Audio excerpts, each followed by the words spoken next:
नमस्कार विद्यार्थियों, स्वागत है आप लोग का उत्कर्ष सिंह क्लासेस के यूट्यूब चैनल पे। Today we are discussion about self analysis concept. आप अपने आप को कैसे पहचानोगे कि हम लोग जो कर रहे हैं वो किस कैटेगरी में कर रहे हैं और हमको अभी तक क्या सुधार की जरूरत है।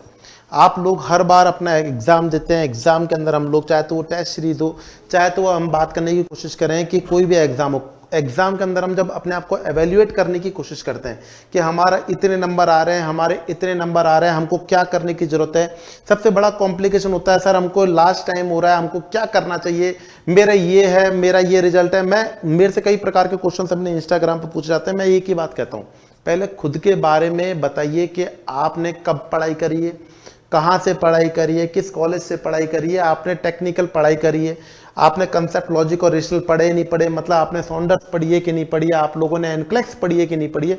इतना सब कुछ अगर मैं बोलूं, इन सब चीजों को अगर मैं समराइज कर दूं कि यार इतनी बोलने की जरूरत नहीं है, सिंपल सी बात, सीधी बात, नो बकवास में बोले तो अपन अपने आप को 3 कैटेगरी के अंदर डिवाइड कर देते हैं सिलेक्शन के रिगार्डिंग। सबसे पहली बात करें, अपन स्टूडेंट को 3 कैटेगरी में डिवाइड करेंगे। जैसे कि अगर मैं बोलूं कि स्टूडेंट को 3 कैटेगरी में डिवाइड करेंगे। सबसे पहला जो स्टूडेंट रहेगा वो रहेगा बच्चों, स्टूडेंट जो सबसे पहला रहने वाला है वो स्टूडेंट ए कैटेगरी का रहने वाला है। किस कैटेगरी का रहने वाला है बच्चों? स्टूडेंट ए कैटेगरी का रहने वाला है। दूसरे नंबर पे बोले स्टूडेंट जो रहने वाला है वो स्टूडेंट बी कैटेगरी का रहने वाला है। और तीसरे नंबर बोले स्टूडेंट जो रहने वाला है वो स्टूडेंट सी कैटेगरी का रहने वाला है। अब मैं ए कैटेगरी के बारे में बात करूं, ऐसा व्यक्ति जो कि प्रीवियस एग्जाम्स के अंदर बोल दूं, या फिर मैं बोलूं कि जो 1 या 2 नंबर से रह रहा है, या फिर अपन टेस्ट सीरीज में बोले तो जो अपना एवरेज जो आकलन कर रहा है वो 100 to 70% तक ला रहा है, या फिर पिछले एग्जाम में या लगभग एग्जामों में होते नहीं कैटेगरी के कई बच्चे होते हैं, सर मेरे तो 1 नंबर से रह गया, मेरा तो 2 नंबर से रह गया, मेरे तो 4 नंबर से रह गया, मुझे क्या करनी चाहिए, मुझे क्या नई बुक पढ़नी चाहिए, क्या मुझे वो पढ़ना चाहिए, मुझे सॉन्डर्स को दोबारा पढ़ना चाहिए, मुझे नई बुक पढ़नी है, क्या पढ़ना है? उन सबका जवाब एक है और वो है ये वीडियो। अगर आप लोग अपने आप को स्टूडेंट 1 कैटेगरी या फिर स्टूडेंट ए कैटेगरी में मान रहे हो तो इसका मतलब आप लोगों का जो प्रीवियस एनालिसिस जो निकल करके आ रहा है, एवरेज वो कितना निकल करके आ रहा है बच्चों? एवरेज निकल करके आ रहा है 100 में से, और 65 एवरेज बोले तो 65% अगर आप लोगों का रिजल्ट आ रहा है हर बार एग्जाम में, 65% से लेकर 75% मान लीजिएगा, मतलब इससे ऊपर आप 80 भी मान लीजिएगा, तो इसका मतलब है आप लोग का अगर सिलेक्शन नहीं हो रहा है लेकिन आपका जो टारगेट है वो 65% तक आप लोग अचीव कर रहे हो, तो यहां पर आप लोगों को रेगुलर प्रैक्टिस करने की जरूरत है और कुछ भी घबराने की जरूरत नहीं है। आप लोगों को रेगुलर प्रैक्टिस करनी है, घबराने की सिंगल % भी जरूरत नहीं है। यहां पे आप लोगों को जो भी आप लोग प्रैक्टिस कर रहे हैं, एमसीक्यू प्रैक्टिस कर रहे हैं, रेगुलर करिएगा। टेस्ट सीरीज आप लोग कर रहे हैं, रेगुलर करिएगा। आप लोगों का बोलते हैं ना, एक बार बोलते हैं ना बच्चों के हर बॉल पर अपन लोग छक्का मारने की कोशिश करते हैं, लेकिन छक्का कब लगता है, 6 कब लगता है? जब टाइम, ड्यूरेशन, स्पीड तीनों एक साथ आ जाती है। मतलब अपन अपने स्टडी फील्ड के अंदर बोले तो हम एक स्टूडेंट है और एग्जामिनर हर बॉल को फेंक रहा है आपके सामने, और आप हर बॉल को क्या करेंगे कि करने की कोशिश करेंगे, आप लोग उठाने की कोशिश करेंगे। और वो कब 6 लगेगा? जब आपकी किस्मत, आपकी मेहनत और सही समय एक साथ एक टाइम पर आ जाएगा तो आप लोग 6 मार देंगे, मतलब आप लोग सेलेक्ट हो जाएंगे। तो ये वही वाले कंडीशंस में स्टूडेंट है जिनका अगर 1-2 नंबर से या फिर इस परसेंटेज के ऊपर चल रहा है और वो कहीं ना कहीं अपने आप को फ्लक्चुएट मान रहे हैं, तो इसका मतलब बच्चों यहां पर याद रखिएगा, उनको रेगुलर प्रैक्टिस की जरूरत है, एमसीक्यू प्रैक्टिस की जरूरत है। उनके कंसेप्ट, लॉजिक और रेशनल एक्सीलेंट है बच्चों। इनके कंसेप्ट, लॉजिक और रेशनल इनके एक्सीलेंट है बच्चों। बस इनको एक ही चीज की जरूरत है और वो चीज है बच्चों प्रैक्टिस की। कंटिन्यू प्रैक्टिस करते रहें, निकाल जाएंगे सिलेक्शन।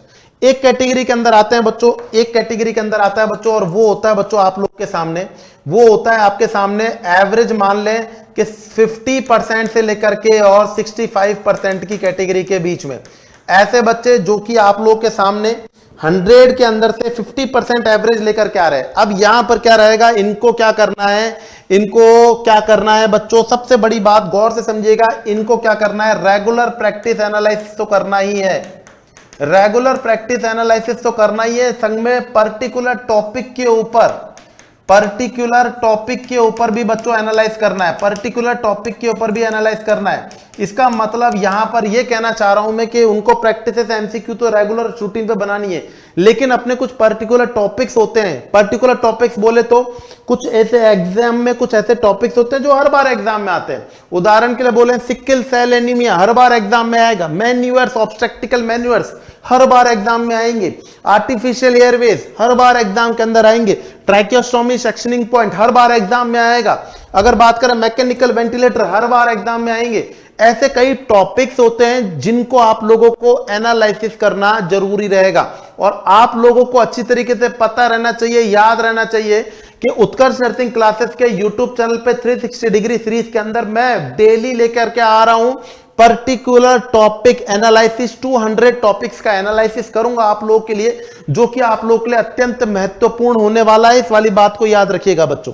तो यहां पर आप लोगों को जो कैटेगरी बी के अंदर आ रहे हैं उनको क्या करना है, बी कैटेगरी के स्टूडेंट अपने आप को किस प्रकार से माने कि सर हम पढ़ते हैं, सर हमारा बैठता ही नहीं है, सर ये हमारे कंसेप्ट लॉजिक और रेशनल जहां तक आप लोग पहुंचा रहे वहां तक पहुंच रहे, फिर आगे नहीं बढ़ पा रहे, तो अपनी प्रैक्टिस को कंटिन्यू बढ़ाओ और पर्टिकुलर जो टॉपिक्स हैं उनके ऊपर जो एग्जाम में पूछे जाने वाले 200-300 टॉपिक्स हैं उनको बेसिकली कवर करने की कोशिश करो। ओवरऑल बोले तो हमारे संघ में जुड़ना शुरू कर दो बच्चों, यहीं से आप लोग निकाल ले जाओगे सिलेक्शन को। ओवरऑल बोले तो 360 डिग्री सीरीज जो उत्कर्ष नर्सिंग क्लासेस की है वो चल रही है बच्चों सुबह 9 बजे से, और वहां पर अपन पर्टिकुलर टॉपिक के ऊपर डिस्कशन करवाने वाले हैं शॉर्ट एंड स्वीट के अंदर, theory plus MCQ on Utkarsh nursing classes YouTube channel.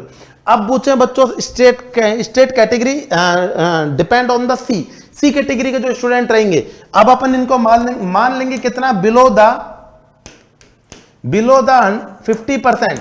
अब ये लोग हैं जो बिलो 50% के अंदर चल रहे हैं, मतलब अपन बात करें कि ये कैटेगरी सी के स्टूडेंट है जिनका बच्चों पढ़ते हैं और उसके बाद में वो भी बिल्कुल कंपटीशन में आए नहीं है, हालांकि वो खुद ब खुद जान लेते हैं कि यार अभी हम कंपटीशन में नहीं। तो उनके लिए मैं एक ही सलाह दूंगा और वो सलाह है बच्चों कि आप लोगों को फुल सिलेबस प्रैक्टिस करनी है। क्या करनी है बच्चों, फुल सिलेबस प्रैक्टिस करनी है, मतलब अभी से कंसेप्ट लॉजिक और रेशनल समझने के फुल सिलेबस प्रैक्टिस करना जरूरी है बच्चों। अभी से मैदान में डायरेक्ट एमसीक्यू लेके मत कूदिएगा, उनको फुल सिलेबस प्रैक्टिस करने की जरूरत है।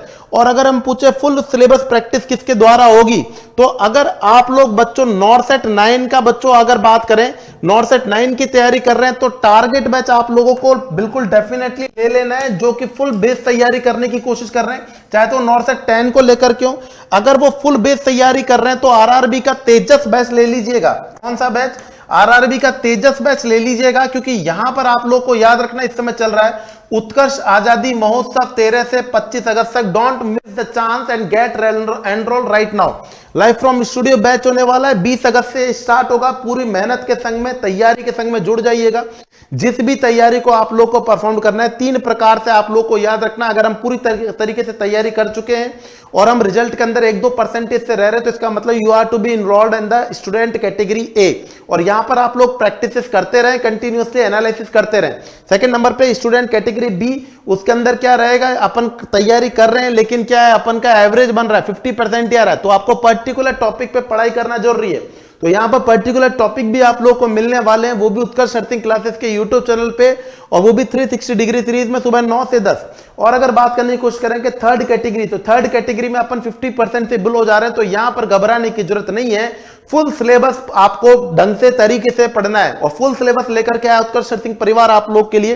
पर्टिकुलर डिमांडिंग जो भी एग्जाम चाहिए हो उसके ऊपर आप लोगों को पर्टिकुलर डिमांडिंग, चाहे तो नॉर्सेट, चाहे तो एसजीपीजीआई हो, चाहे तो केजीएमयू हो, और चाहे तो कोई सा भी एग्जाम हो, आप लोग को आरआरबी का हो, तो हर एक के पर्टिकुलर बैचेस आप लोग के सामने अवेलेबल है। और ये सारे बैचेस अभी मिल रहे हैं आप लोग को उत्कर्ष आजादी महोत्सव के अंदर 13 से 25 अगस्त तक। तो थैंक यू सो मच। और इसी प्रकार के और नॉलेजेबल वीडियो से वाकिफ होने के लिए जुड़ते रहें उत्कर्ष नर्सिंग क्लासेस की यूट्यूब चैनल से। Thank you so much. जय हिंद।